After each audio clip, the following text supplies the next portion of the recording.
அனைத்து அரசியல் கட்சி தலைவர்களாலும் தோழர் என்று அன்போடு போற்றப்படுபவர்தான் ஐயா நல்லக்கண்ணு.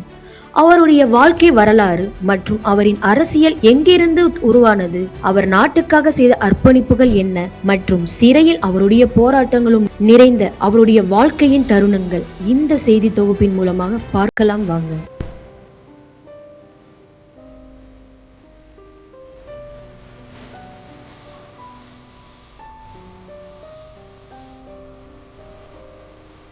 அனைத்து கட்சியினராலும் தோழர் என அன்போடு அழைக்கப்படுபவர் தான் ஐயா நல்லக்கண்ணு. இவர் இந்திய கம்யூனிஸ்ட் கட்சியின் மூத்த தலைவர், விடுதலை போராட்ட வீரர், மக்கள் பிரச்சனைகளுக்காக குரல் கொடுப்பவர், சாதியத்திற்கு எதிரான போராளி என பன்முகம் கொண்டவர் தான் இவர். கடந்த சில மாதங்களுக்கு முன்னாடி உடல் நலம் சரியில்லாமல் மருத்துவமனையில் சிகிச்சை பெற்று பின்னர் உடல் நலம் தேறிய நிலையில் மீண்டும் கவலைக்கிடமாக உள்ளார் என்று தகவல் ஒருமுறை வெளிவந்தது.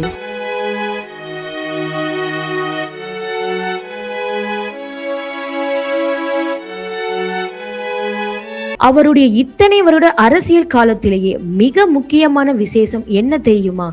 இந்திய கம்யூனிஸ்ட் கட்சியின் தொடக்க நாளான 1925 டிசம்பர் 26 தான் நல்லக்கண்ணுவின் பிறந்த நாள். அதாவது இந்த கம்யூனிஸ்ட் கட்சியின் எந்த நாளில் தொடங்கப்பட்டதோ அதே நாளில் பிறந்தவர் தான் நல்லக்கண்ணு. இந்திய கம்யூனிஸ்ட் கட்சி தோன்றிய நாளில் பிறந்த ஒரே தலைவர் நல்லக்கண்ணு. அனைவராலும் தோழர் என அழைக்கக்கூடிய நல்லக்கண்ணு இந்த கால அரசியல்வாதி அல்ல, அவர் பழங்கால அரசியல்வாதி. தன்னுடைய நூற்றாண்டு கால வாழ்க்கையில் சொந்த செலவுக்காக கூட யாரிடமும் கையேந்தாதவர், தனக்காக 10 பைசா கூட பணமும் சொத்தும் சேர்க்காதவர் தான் நல்லக்கண்ணு. கம்யூனிஸ்ட் கட்சி அவருக்கு 1 கோடி ரூபாய் பரிசளித்த போதும் கூட அந்த ரொக்க பணத்தில் இருந்து 1 பைசா கூட தனக்கென எடுத்து கொள்ளாதவர் தான் நல்லக்கண்ணு. அவருடைய வாழ்க்கை வரலாறு இன்னும் நூற்றாண்டு காலமும் பேசும். காரணம், அவர் நாட்டுக்காகவும் நாட்டு மக்களுக்காகவும் செய்த அர்ப்பணிப்பு ஏராளம். தூத்துக்குடி மாவட்டம் ஸ்ரீவைகுண்டம் என்ற ஊரில் பிறந்தவர் தான் நல்லக்கண்ணு. அப்போது இது திருநெல்வேலி மாவட்டத்தில் இருந்துச்சு. இவருடைய தந்தை ராமசாமி, தாயார் கருப்பாயி. இந்த தம்பதியினருக்கு 3வது மகனாக பிறந்தவர் தான் நல்லக்கண்ணு. ஸ்ரீ வைகுண்டம் என்பது பூலோகம் கைலாயம் என்றும் பூலோக வைகுண்டம் என்றும் பெயர் பெற்றது. பள்ளியில் படிக்கும் போதே இவருக்கு நாட்டுப்பற்று தொற்றிக் கொண்டு விட்டது. மகாத்மா காந்தியை பார்த்துதான் இவர் தேசப்பற்று கொண்டவராக தன்னுடைய வாழ்க்கையை தொடர்ந்தார். தன்னுடைய 18 வயதிலேயே கம்யூனிஸ்ட் கட்சியின் இணைந்த இவர் முதல் முறையாக ஸ்ரீவைகுண்டம் பகுதியில் 2000 நெல் மூட்டை களவாடப்பட்டதை கண்டறிந்து அது பற்றி ஜனசக்தி பத்திரிகையில் எழுதினார். இதனை படித்த மாவட்ட ஆட்சியாளர் உடனடியாக நடவடிக்கை எடுத்து அத்தனை மூட்டைகளையும் பறிமுதல் செய்தார்கள். நல்லக்கண்ணுவின் அரசியல் வாழ்க்கை இப்படித்தான் ஆரம்பித்தது. இதனை தொடர்ந்து அவர் இனிமேல் மக்களுக்காக முழு நேரமும் உழைப்பேன் அப்படி என முடிவெடுத்தார். தன்னுடைய தாய் தந்தையிடம் சொல்லாமல் கொள்ளாமல் வீட்டை விட்டு வெளியேறினார். இந்த நிலையில் கம்யூனிஸ்ட் கட்சிக்கு தடை விதிக்கப்பட்ட போது நெல்லை சதி வழக்கில் கைது செய்யப்பட்டார். கைது செய்யப்பட்டு 7 ஆண்டுகள் சிறைவாசம் அனுபவித்தார். முறைப்படி நல்லக்கண்ணுவுக்கு 7 ஆண்டுகளாக குறைக்கப்பட்டது. நல்லக்கண்ணு சிறையை விட்டு வெளியே வரும் பொழுது இந்திய நாடு சுதந்திரம் பெற்றிருந்தது. அவர் ஒரு புது உலகத்தையே கண்டார் என்பது முக்கிய செய்தியாகும். புகழ்பெற்ற தாமிரபரணி ஆற்று மணலை பலர் உயரிய பதவியை கொண்டு மணல் அள்ளி காசு சம்பாதித்தார்கள். இதனை எதிர்த்து மதுரை உயர்நீதிமன்றத்தில் நேரடியாக வாதாடி தாமிரபரணி மணலை காப்பாற்ற போராடி வெற்றி பெற்று தந்தவர் தான் நல்லக்கண்ணர். இந்திய சுதந்திர போராட்டத்தில் பங்கு கொண்ட நல்லக்கண்ணு பல முறை சிறை சென்றிருக்கிறார். இன்றைய அரசியல்வாதிகள் போல வந்தா பகட்டு இல்லாத தூய்மையான அரசியல்வாதியாக திகழ்ந்தவர் தான் நல்லக்கண்ணு. பொதுமக்கள் நலனுக்காக இந்திய சுதந்திர போராட்டம், விவசாயிகள் போராட்டம், தீண்டாமைக்கு எதிரான போராட்டம், கனிம வள கொள்கைக்கு எதிரான போராட்டம் என அவர் சந்தித்த போராட்டங்கள் ஏராளமானவை. இதுல எதையும் அவருடைய பப்ளிசிட்டிக்காக அவர் பயன்படுத்தியதில்லை.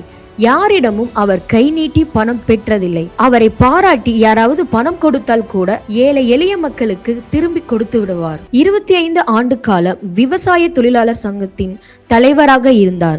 13 ஆண்டு காலம் இந்திய பொது உடைமை கட்சியின் தமிழ் மாநில செயலாளராக பணியாற்றினார். தோழர் நல்லக்கண்ணுவின் மனைவியோட பெயர் ரஞ்சிதம் அம்மாள். இவரும் ஸ்ரீ வைகுண்டத்தை சேர்ந்தவர்தான். அந்த ஊரைச் சேர்ந்த அண்ணாசாமி தேவன் மற்றும் சந்தோஷி அம்மாள் தம்பதிகளின் மகள்தான் இவங்க. நல்லக்கண்ணு மற்றும் ரஞ்சிதம் ஆகியோரின் திருமணம் கம்யூனிஸ்ட் இயக்கத்தின் முதுபெரும் தலைவரான ப. மாணிக்கம் தலைமையில் நடைபெற்றது. இது தம்பதியருக்கு காசி பாரதி ஆண்டாள் என 2 மகள்கள் இருக்கிறார்கள். ஆண்டாள் மருத்துவராக பணிபுரிந்தும் மனைவி ரஞ்சிதம் ஸ்ரீ வைகுண்டம் பக்கத்தில் இருக்கக்கூடிய மணலி விலை ஒன்றிய தொடக்க பள்ளியில் தலைமை ஆசிரியராக பணியாற்றி ஓய்வு பெற்றவர். திருமதி ரஞ்சிதம் நல்லக்கண்ணு 82 வயதாகிய நிலையில் சென்னையில் வசித்து வந்தார்கள். அவருடைய முதுமை காரணமாகவும் உடல்நலை குறைவு காரணமாகவும் தனியார் மருத்துவமனையில் சேர்க்கப்பட்டார் என்பது குறிப்பிடத்தக்கது. தோழர் நல்லக்கண்ணு 101வது பிறந்த நாள் விழா சமீபத்தில் தான் கொண்டாடப்பட்டது. அப்பொழுது முதல்வர் மு.க. ஸ்டாலின் கலந்து கொண்டு உங்களை வாழ்த்த வயதில்லை, வணங்குகிறேன் அப்படி என்று பேசினார். நல்லக்கண்ணுவின் 94வது பிறந்த நாள் என்று மக்கள் நீதி மய்ய கட்சி தலைவர் கமல்ஹாசன், உங்கள் பெற்றோர் வைத்த பெயருக்கு தகுந்தாற் போல நீங்களும் உங்கள் வாழ்நாளில் நல்ல கண்ணுவாக வாழ்ந்து வந்தீர்கள் என்றார். நல்லக்கண்ணு கடந்த ஆகஸ்ட் 22ஆம் தேதி தன்னுடைய வீட்டில் கால் தவறி கீழே விழுந்தார். அப்போது அவருக்கு தலையில் பலத்த காயம் ஏற்பட்டது. சென்னை நந்தனத்தில் இருக்கக்கூடிய வெங்கடேஸ்வரா மருத்துவமனையில் சிகிச்சைக்காக அனுமதிக்கப்பட்டார். அங்கு அவருக்கு ஸ்கேன் மற்றும் எக்ஸ்ரே பரிசோதனை மேற்கொள்ளப்பட்டது. இதில் நல்லக்கண்ணுவின் தலையில் பலத்த காயம் ஏற்பட்டது தெரிய வந்தது. அவருக்கு 101 வயதாகிவிட்டது நிலையில் உடலில் பல பிரச்சனைகளும் இருந்த நிலையில் நரம்பியல் நிபுணர், இருதய நிபுணர் மற்றும் நுரையீரல் நிபுணர், தீவிர சிகிச்சை பிரிவு மருத்துவர்கள் என பல்வேறு மருத்துவர்கள் அடங்கிய சிறப்பு குழு மருத்துவமனை சார்பில் ஏற்பாடு செய்யப்பட்டு அவருக்கு தீவிர சிகிச்சையும் அளிக்கப்பட்டது. இருந்த போதிலும் நிலைமை மோசமானதால் அவர் மேல் சிகிச்சைக்காக சென்னை ராஜீவ்காந்தி அரசு மருத்துவமனையில் அனுமதிக்கப்பட்டார். அவருக்கு தொடர்ந்து தீவிர சிகிச்சையும் அளிக்கப்பட்டு வந்தது. இதனைத் தொடர்ந்து இந்திய கம்யூனிஸ்ட் கட்சியினர் மட்டுமல்லாமல் ஒட்டுமொத்த அரசியல் கட்சி தலைவர்களும் மிகவும் அவரை நினைத்து வேதனை அடைந்தார்கள்.